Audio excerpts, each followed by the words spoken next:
Let me ask you a question, Cuffy. At any time during the initial stages of your indictment involving this whole Tammy Commons thing, did you talk to Big Meech or did you send a message to Big Meech in any way to tell him or to alert him of what was going on? We sent Big Meech certified mail. Big Meech set me up, and Tammy set me up with this thing in 2013. So Big Meech just got exposed, and the receipts are wild. After 50 Cent dropped paperwork suggesting Meech was involved in snitching, the internet went crazy. But where did all this info come from? Well, 50's got former BMF associates by his side, spilling inside information. He's like, I just gotta wait to holler at Tammy before, you know what I'm saying, I know where we at with that, and Tammy is a government informant. So when he said that, I was like, Tammy? What you mean, Tammy? Like, nigga, you ain't heard what's going on with her? The only problem is Big Meech is not tolerating any of it. And word on the street is he's about to show 50 exactly what it means to be a drug kingpin. This is one messy situation, so let's get into it. Point one thing about 50 is that he spares no expense when it comes to exposing someone, but he might want to dial things down a little when it comes to Big Meech. Because he isn't your average op. For those of you who don't know, Demetrius Flenory, aka Big Meech, is the national leader of the Black Mafia family. He started moving substances in the form of $50 bags in the 1980s, along with his younger brother Terry, Southwest T. Flenory. By the early 2000s, these two expanded their operation to several states, including Michigan, Georgia, Florida, California, Louisiana, and others. Of course, that meant crazy money that could alert the feds. So the brothers thought it would be a good idea to create BMF Entertainment as a promotion agency. It was a front for laundering money for the most part, but the company did take on one artist, Blue Da Vinci, who released an album in 2005 titled The World is BMF's. Unfortunately, Meech got busted by the feds in October 2003 and had to leave behind a life of crime for an orange jumpsuit. Most people thought that Blue was the one who snitched since he seemed like the weakest link. Also, he didn't get taken in along with the rest of the BMF members. When the feds arrested Meech in 2003, they put him in handcuffs. A year later, BMF's logistics head, Dexter Sosa Hussey, wasn't making things any better by pointing a finger at Blue. Well, did Blue Da Vinci cooperate or no? Yeah, he cooperated. I mean, I didn't say it. It was in Miss Mara Shalhoub's book, where his own lawyer said, yeah, if there was anything else that we could do, Your Honor, to help you along with this case, my client would be more than willing to cooperate with you all to help you in this investigation. But now the thing of it is by you admitting what was done, you know what I'm saying, what you done or whatever, but bottom line is, you know, you didn't take the single plea. You went in and was giving them information on that they already had and thought it was cool, but you still, you know, that was part of that. You just confirmed other that the other CIs just done told. Vice Sosa was talking about when Blue showed up in court, and his lawyer said this. As he's coming up, Your Honor, I did leave one thing out. You had asked some of the other defendants whether or not they had cooperated. Mr. McKnight was one of the individuals who did attempt to cooperate. He was debriefed by the government, but basically, he didn't know anything that was useful against the remaining defendants. So that happened before last week. It was months ago, that debriefing. And then we did the safety valve earlier this week.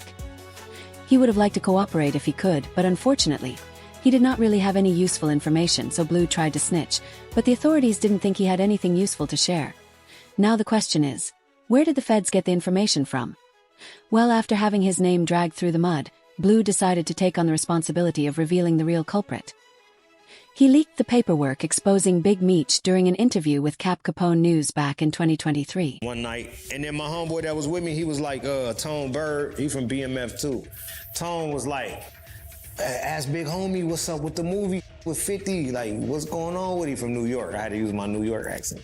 Yo, what's going on with the 50 Cent movie? So I'm like, oh, yo, Meech, what's up with the movie, with the TV show? Like, where y'all at with that?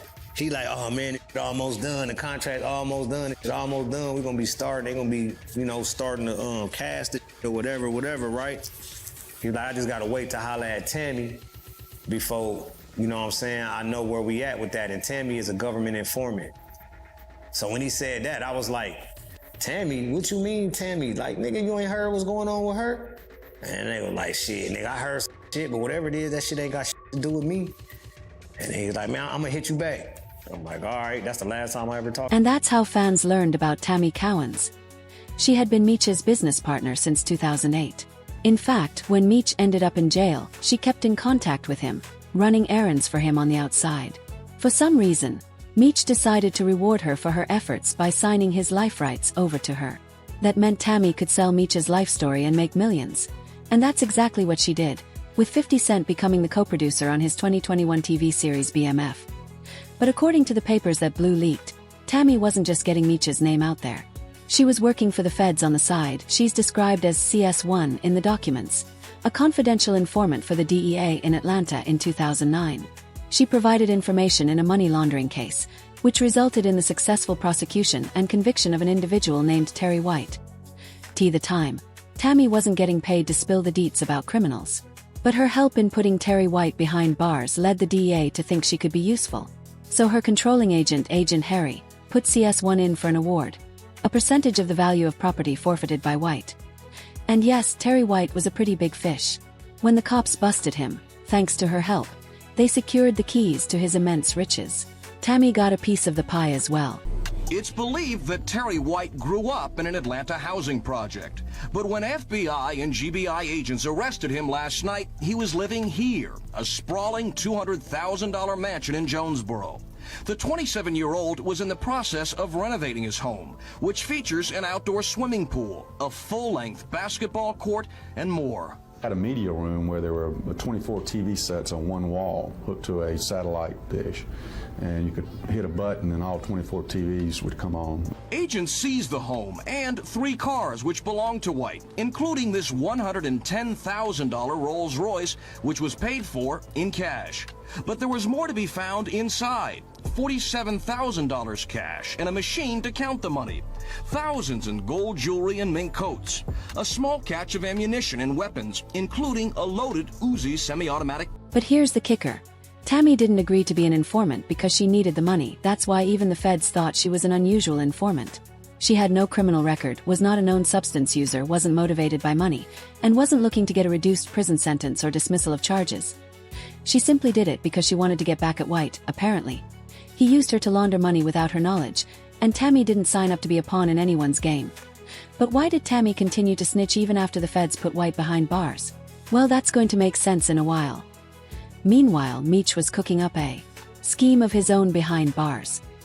He met a cartel member, Fidel Suarez, who owned and operated a trucking company in California.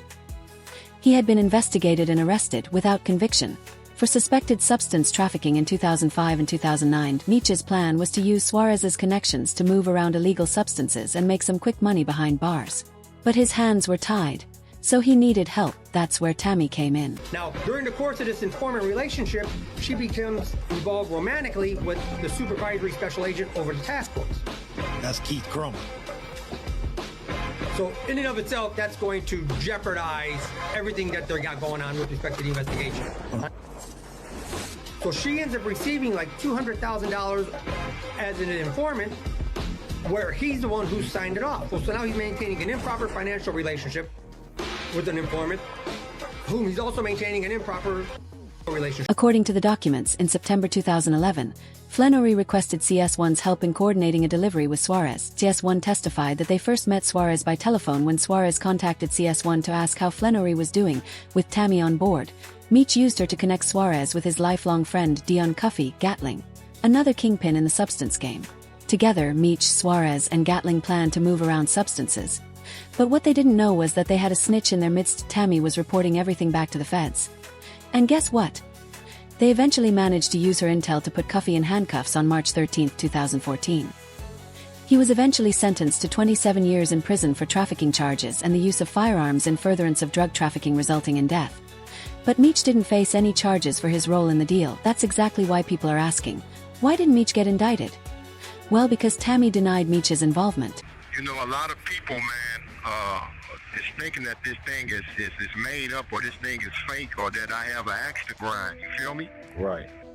But I'm in here with a 27-year sentence based on Demetrius Flannery, as you all know as Big Meech, and Tammy Collins, known in the paperwork as CS1. Right. Confidential Source 1. So what Big Meech did was called a third-party cooperation. So So Tammy Collins signed up to be a DEA informant to give Demetrius Flannery a time cut. Plain and simple. Right. So Okay, so can you break down the story? Like, how do you know this? And how'd you come upon this information? how do you know? How do you came upon this information though? We were rewarded what's called a Franks hearing. It's based on a case called U.S. versus Frank. So I would implore your listeners to look the case up. And what a Franks hearing entails is that you're able to cross-examine your accusers, meaning government agents, meaning informants, and so on and so forth, just like a regular trial. So this was testified in court. Period. Point blank. This was testified in court that I became a government informant to give Demetrius Flannery a time cut. That's what was said on the stand, bro. The lady became a government informant to give Demetrius Flannery a time. In fact, Cuffy's own daughter confirmed the claims as well. True, Big Meech did a third-party cooperation deal to receive a reduced sentence in his case by setting up a known kingpin from St. Louis named Cuffy. Well, that's the word on the street, so let's get into that. First off, for all y'all who don't know who Cuffy is, he is a known kingpin from St. Louis who did business with Big Meech for over 20 years since 1990. And according to him, he is the first person to ever put $1 million in cash in Big Meech's pockets. And as of today, he claims he was set up by Big Meech, which eventually led to him receiving a 27-year prison sentence. And he claims it all started when Big Meech was in Detroit's county jail when he got indicted in 2005. And while Big Meech was in Detroit's county jail fighting his case, he met a Spanish connect named Fidel Suarez, who had major connections to Mexican cartels out of Los Angeles, California. And Cuffy also claims Fidel was the first target who Big Meech was trying to line up so he can receive a reduced sentence. And Cuffy also claims that the person who Big Meech was using to line up Fidel. I'm Tamara Gatling. I'm making this recording in regards to my dad. He's Dion Gatling. Most people know him as Cuffy. But I wanted to make this recording so I can shed light on some facts. My dad was set up by one of his best friends, which is Demetrius Flannery, also known as Big Meech.